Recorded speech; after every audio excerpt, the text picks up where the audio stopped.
Madam వచ్చారు, వాళ్ళ బాబు వచ్చాడు, బాబు వీర్ల శివమణి వచ్చాడు. సో చిన్న వయసు ఎంత 9 years, which class? 4th class Shivamani, 9 years only.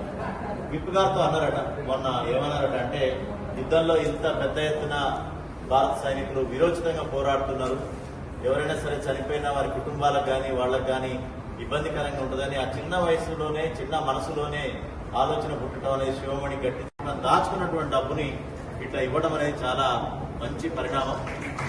ముఖ్యమంత్రి గారు కూడా శాలరీ ఇచ్చిన పేపర్లో చదివారు. సో మనం కూడా ఉద్యోగులం కానీ ఇతర ప్రముఖులం కానీ అందరం ముందుకు రావాలా, సైన్యానికి సంఘీభావం తెలపాలా. అదేవిధంగా ఆపరేషన్ సింధూర్ కూడా మనం మొత్తం కూడా చేయూతనివ్వాలి, సంఘీభావం తెలపాలి, నైతికంగా అన్ని విధాలుగా మద్దతు తెలుపుతూ మన సైన్యం అన్ని విధాల విజయం సాధించాలని చెప్పి మనస్ఫూర్తిగా కోరుకుంటూ మరొకసారి శివమణి గారికి, విప్పు గారికి, వారి భార్య గారికి గట్టి చప్పట్లు